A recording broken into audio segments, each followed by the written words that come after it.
Halo sahabat Soekarnois, apa kabar kalian semua? Terima kasih masih tetap stay tune di channel YouTube Bung Karno The Other Stories, serpihan sejarah yang tercecer. Karena di channel ini kita akan membahas mengenai cerita-cerita Bung Karno atau serpihan sejarah yang tercecer yang mungkin banyak cerita yang tidak kalian ketahui.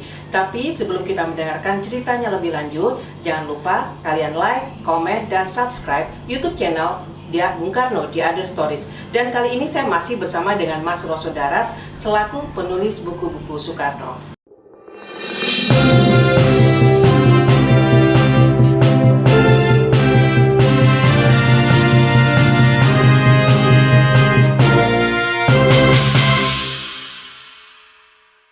Apa kabar Mas Roso? Sehat, baik, Dina. Masih sehat terus Sehat, ya? Dina. Baik. Di sini kalau kita lihat Bung Karno kan mungkin sudah memiliki jiwa nasionalis itu dari usia muda ya. Yeah. Apakah memang dari usia muda itu sering mendapatkan ilmu dari tokoh-tokoh pergerakan? Ya, jadi pergulatan Soekarno dengan topik-topik kebangsaan itu sebenarnya memang sudah tersemai sejak dia masih kecil, ya. Nantilah di sequel yang berbeda kita bisa bicara tentang seorang petani yang bernama Wagiman. Iya. Dia sering menceritakan tentang epos Mahabharata, Pandawa dan Kurawa. Ini adalah simbol dari kebaikan dan angkara murka, gitu ya. Dan itu terus terpupuk sampai mengkristal ketika dia sudah menginjak usia belasan tahun, usia 14-15. Dia masuk ke HBS di Surabaya dan indekos di rumahnya Hos Cokro Aminoto. Nah, sehingga sampai akhir hayatnya Cokro Aminoto disebut oleh Soekarno sebagai mahaguru bagi dia. Jadi Soekarno lah, Cokro Aminoto lah yang menyemaikan benih-benih nasionalisme, cinta tanah air kepada Soekarno muda melalui upaya membuka mata dan pikiran Soekarno untuk melihat bangsanya, untuk melihat realita bahwa sangat banyak rakyat melarat sementara kekayaan kita diambil oleh penjajah selama ratusan tahun. Itu yang memupuk jiwa dan semangat cinta tanah air dan sekaligus memupuk greget ya atau kerentek untuk memerdekakan bangsanya. Berarti di usia muda itu sudah banyak ide-ide yang tertuang dalam bentuk apa yang disampaikan oleh Bung Karno sendiri? Artikel, tulisan ya. Jadi dia dari muda sudah aktif berorganisasi. Jadi tercatat bahwa dia pernah menjadi sekretaris perkumpulan Trikoro Darmo. Ya, Trikoro Darmo itu sebuah organisasi kepemudaan yang nantinya menjadi Jong Java. Dia pernah menjadi sekretaris, bahkan kemudian dia pernah menjadi ketua, gitu ya. Sehingga dia sudah sangat aktif berorganisasi. Kemudian gagasan-gagasan dia tuliskan dalam bentuk artikel, dan ini yang menarik, setiap artikel yang kemudian dia kirim kepada redaksi majalah Utusan Hindia. Jadi yang notabene adalah majalah Utusan Hindia ini alat propagandanya Cokro Aminoto sebagai ketua atau pimpinan dari Sarekat Islam.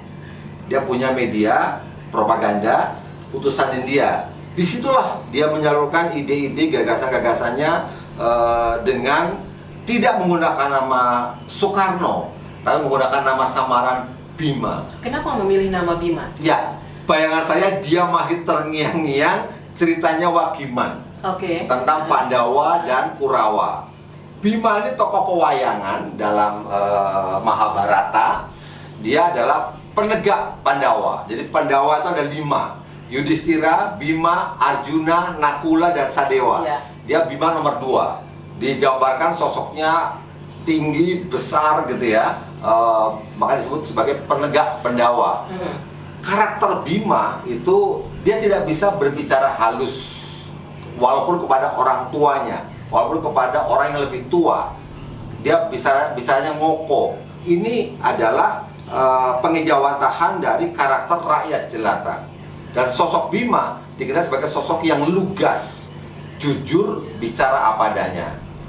terinspirasi dari itulah dia menggunakan nama Bima. Oke, berarti sudah banyak sekali ya artikel yang disampaikan, yang ditulis oleh Bung Karno. Dalam buku Cindy Adam, dia menulis tidak kurang dari 500 artikel. 500? Di usia muda itu? Iya, 15 tahun. Wow. Dia sudah berhasil menciptakan ratusan artikel, dan semua tulisan Soekarno selalu menjadi topik dan bahasan di antara para senior dia, pejuang-pejuang yang concern terhadap bangsanya. Iya. Nah, itu kan menggunakan nama samaran ya, Mas Roso ya. Namanya Bima. Berarti sampai sekarang pun itu tidak diketahui siapa itu Bima, apakah memang Bung Karno atau memang ada orang lain yang bernama Bima oleh petinggi Belanda saat itu. Pada saat itu tidak diketahui. Oke.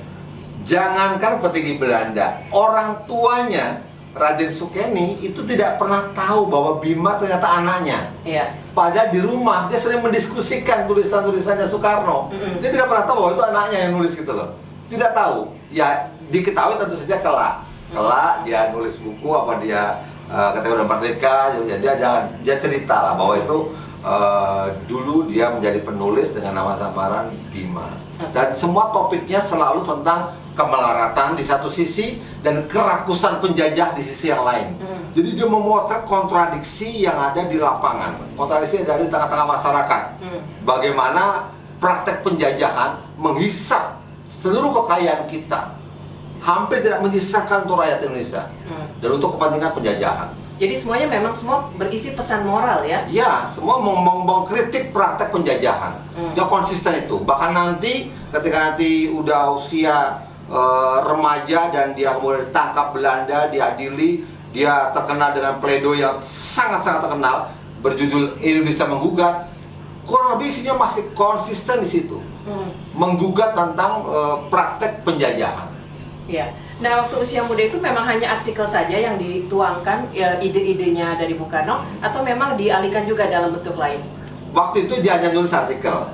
Nah, kelak nanti ketika dia sudah punya media sendiri namanya Pikiran Rakyat itu di Bandung, dia tidak hanya menulis, tapi juga dia membuat karikatur. Oke. Karikatur sangat tajam karikaturnya, gitu. Tapi tempat waktu itu sama pemerintah Hindia Belanda saat itu tidak sempat artikelnya mungkin dilarang untuk beredar dan sebagainya. Ya, waktu itu saya kira begini, ini kan alat propaganda sudah menjadi perbincangan publik ya. Tapi intinya adalah Cokro sendiri kan orang pergerakan, dia itu juga mengalami pasang surut. Jadi tidak hanya medianya dibredel, dia sendiri diinterogasi oleh Belanda. Bahkan pada satu masa dia pernah jebloskan ke penjara juga si Cokro itu gitu loh. Jadi memang betul-betul dia berada di tempat yang tepat. Jadi gurunya seorang pejuang yang sangat concern dengan rakyat dan sangat concern dengan bagaimana Indonesia lepas dari penjajahan.